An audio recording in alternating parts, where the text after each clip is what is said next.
Oke lur, assalamualaikum warahmatullahi wabarakatuh. Eh, Video kali ini saya akan masih tetap membahas tentang maggot ya, tentang budidaya maggot.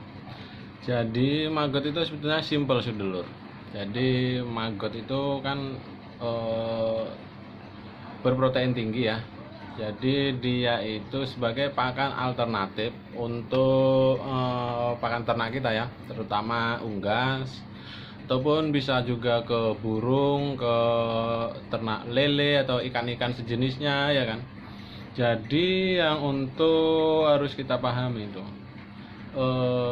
kerepotan atau kesulitan memelihara maggot itu letaknya di mana? Sebetulnya kalau misalkan untuk belajar dulu aja ya kita ya. Jadi untuk belajar maggot, untuk belajar budidaya maggot, kita ambil dari yang segi murahnya dulu, tanpa modal dulu. Jadi kalau kita ingin memahami budaya maggot tanpa modal, langsung praktek aja. Sebetulnya langsung praktek aja itu yang lebih mudahnya. Kalau misalkan pengennya tanpa modal, bisa aja kita siapkan wadah-wadah kecil ya, ataupun kalau misalkan kita mulainya dari kita mendatangkan lalat BSF dari alam liar ya, sehingga kita siapkan dulu pancingannya ya, bisa dengan buah-buahan busuk. Terus kalau misalkan ada ampas tahu juga bisa pakai ampas tahu. Kalau di daerah kelapa sawit juga kita bisa pakai buah kelapa sawit ya, brondolan gitu ya. Terus kita siapkan wadah-wadah kecil ya kan.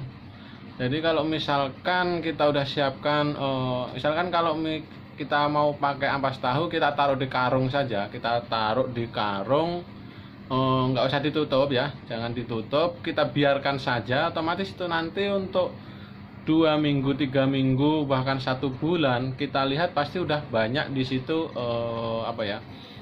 larvanya, sehingga dia kalau udah usia 1 bulan kemungkinan udah jadi maggot ya, udah gede-gede kalau udah 1 bulan kita taruh ya. Jadi awal kita taruh ya dari ampas tahu fresh itu aja, kita taruh di karung sedikit aja ya, seperempat karung gitu aja, itu udah bisa mengundang lalur BSF bertaruh di situ, sehingga jadi baby maggot, jadi maggot, jadi larva, terus dari maggot ya.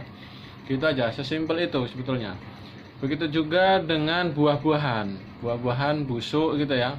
Jadi kalau misalkan kayak gitu tuh, kalau yang penting jangan bangkai ya. Misalkan bangkai itu Pak, dari aromanya aja udah liar sekali, baunya menyengat. Dan kalau bangkai kadang malah yang datang larjo. Tapi kalau misalkan buah-buahan terus ampas tahu, itu larjo malah dia nggak suka bertelur di situ ya.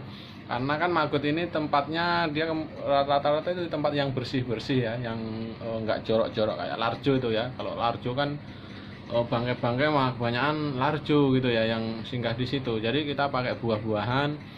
Ada juga yang pakai fermentasi dedak katul itu ya, dengan Yakult atau OM4 ya. Itu aromanya kan lebih wangi gitu ya.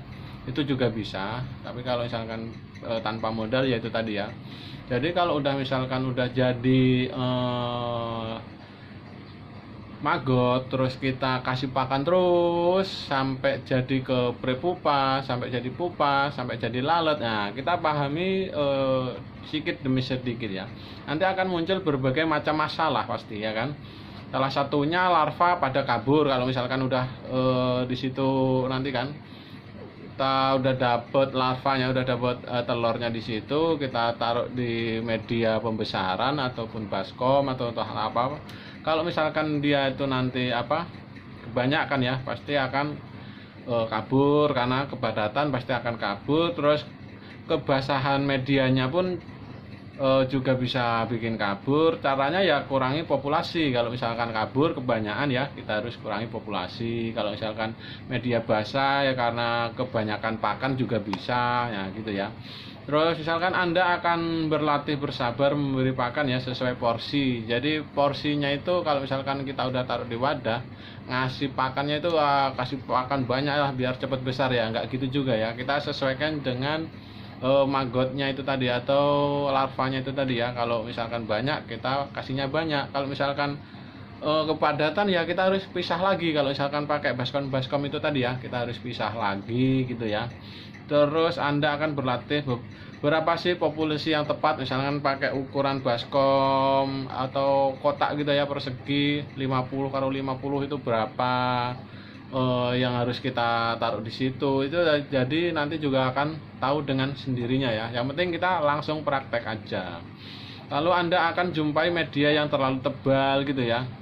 Kok bisa sih mediaku terlalu tebal ya? Karena memang kalau misalkan kita kasih pakan terus pasti dia jadi media ya, sehingga muncul amonia yang panas. Kalau misalkan awalnya kita pakai dedak, itu juga bisa memicu amonia yang panas. Di situ nanti akan belajar cara mengurangi media dan berapa ketebalan yang tepat. Sebenarnya kalau niat cuman belajar, yang dibutuhkan akan hanyalah biaya. Kalau misalkan pengennya modal tipis ya langsung praktek apa adanya dulu aja.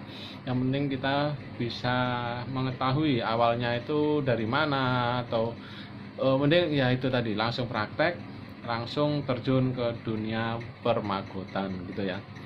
Oke, jangan lupa ya yang belum subscribe channel saya ya, supaya agar tidak ketinggalan video-video terbaru dari saya. Jangan lupa juga like, share, dan komen ya. Untuk yang pengen ditanyakan. Terus jangan lupa tetap semangat ya untuk magoter yang lagi pemula ini ya.